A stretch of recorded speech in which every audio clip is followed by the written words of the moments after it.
गोटे पक्ष तो नुआ सरकार है सरकार किपर कार्य कर लोक लक्ष्य कर जी पराजित होती बीजेडी बा नवीन पट्टनायक दल से पराजय पर कर भूमिका कौन शक्तिशाली विरोधी दल से विधानसभा आसत कि लोकसभा कौन सदस्य ना किंतु राज्यसभा सदस्य मानक नवीन पट्टनायक कहीदे जे तुम विरोधी भूमिका नब जो इधर प्रधानमंत्री भाषण समय विरोधी पक्ष वाकआउट कले बीजेडी वाकआउट कर बीजेडी जो सदस्य मैंने भाषण देते सरकार विरुद्ध ही भाषण देते नरेंद्र मोदी सरकार विरुद्ध देते जोड़ा पूर्व देखा नाला प्रथम थर पर किंतु राज्य में कौन करेंगे माने राज्य क्षमता हाथ जा सत किंतु राज्यर जो तृतीय स्तर जो सरकार म्युनिसिपालिटी कहतु जिला परिषद कहतु पंचायत समिति कहतु एगुड़ा अधिकांश बीजेडी हाथ में अच्छी किंतु ये सब जगह मानक जो मैंने अच्छा से भितर अनेक धरी नहीं थे पुणी आसो बीजेडी सरकार किंतु बीजेडी सरकार ना क्षमता बाहर किपर कार्य करने को हम से संक्रांत अनेक बीजेडी नेता से धारा पड़ी ना जानी ना तेणु से व्यवस्था जो क्षमता आधारित व्यवस्था जो संप्रसारित होता बीजेडी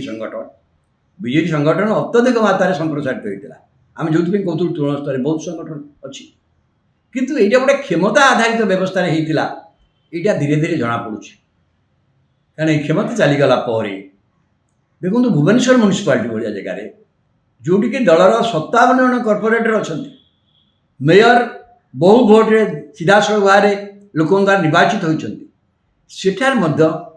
संकटर सूत्रपात है कॉर्पोरेट मान भितर से सहयोगिता समनोभाव ना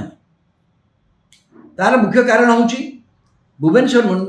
महानगर निगम अंचल 3टी विधानसभा आसन गोटे है एकाम्र पूर्वतन मंत्री अशोक पंडा पराजित होती मध्य अंतर नाना जीति मात्र 37 भोट जीति केवल उत्तर विधायक कंफर्टेबल जीति तेणु उत्तर रे संपुक्त कॉर्पोरेट मान भितर कौन द्वंद्व ना किंतु यही जो 2टी विधानसभा अंचल जो कॉर्पोरेट माने अच्छा से भितर किसी अशांति निश्चय देखा तार कारण क्या यही जो 2 जन अच्छा ये अशोक पंडा हूँ बा अंतरनारायण जेना हूँ से जानते जे गत निर्वाचन से जो दुर्दशा है असल कारण से कही पारना असल कारण तो जो हारिवार कारण जो ओडिया असुविधा पांड्या घटना काटी पांड्यान घटना विषय से स्पष्ट भाव में जो भूल है सीटा कहवाक डरुंच से भावुं विरुद्ध में किसी कॉर्पोरेटर काम कले दलर कॉर्पोरेटर हाँ दलर किसी कॉर्पोरेटर से टिकेट न पातु बोली दाबी करते कि सत्वे से टिकेट पाइले से भावुं किसी कॉर्पोरेटर विरुद्ध में काम कर तेणु ये अवस्था है कि दलर जो प्रमुख कारण जो बीजेडी राज्य में क्षमताच्युत है से कारण को सीधा कहवाक प्रस्तुत हो पारना अच्छा जो मानक भावुं आम विरुद्ध में काम कले जो कॉर्पोरेट मान को भावुं से कॉर्पोरेट मान बर्तमान कहते जे माने दल भितर बीएमसी रे गोष्ठी सृष्टि कर गोष्ठी बढ़ाऊँ एवं से एक मत जानती जे यही जो विधायक मानकर अशोक पंडा हूँ इवन अंत जाना विधायक होते आ पूर्व शक्ति हाथ ना कहीं राज्य क्षमता ना तेणु से जेहेतु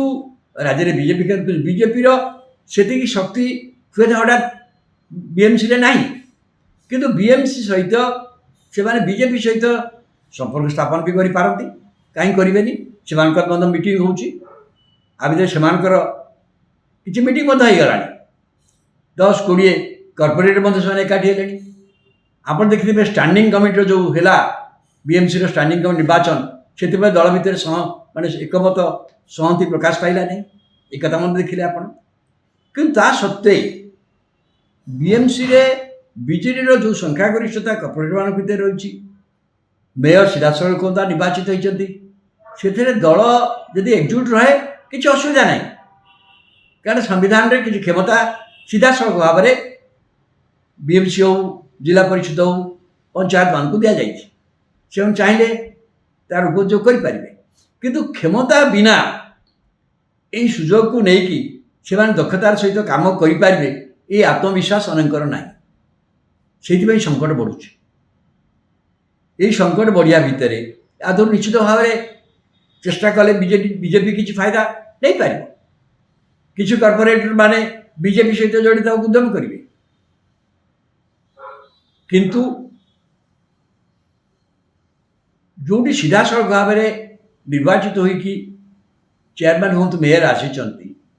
ତାଙ୍କୁ ସହଜରେ ବାହାର କରିବା ମଧ୍ୟ ଏତେ ସହଜ ନୁହଁ। ବାହାର କରିବାକୁ ହେଲେ ସିଧାସଳଖ ଭାବରେ ତାଙ୍କ ବିରୁଦ୍ଧରେ ଫାଇନାନ୍ସିଆଲ ଫ୍ରଡର ଅଭିଯୋଗ ଆଣିବାକୁ ପଡ଼ିବ। ଯେଉଁ ଅଭିଯୋଗ କରିବେ ସେ ଅଭିଯୋଗ ଯିବ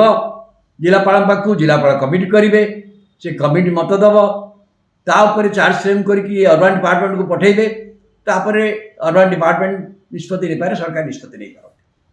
କିନ୍ତୁ ଇଏ ଗୋଟେ ବଡ଼ ପ୍ରକ୍ରିୟା ଏବଂ ପ୍ରତ୍ୟେକ ଅର୍ଡର ବିରୁଦ୍ଧରେ ମଧ୍ୟ ହାଇକୋର୍ଟରେ ଚ୍ୟାଲେଞ୍ଜ ହେବ, କାହିଁ ପ୍ରତ୍ୟେକ ନିଷ୍ପତ୍ତିଟା ଜୁଡ଼ିସିଆଲ ଇଭେ ଭିତରକୁ ଆସିବ।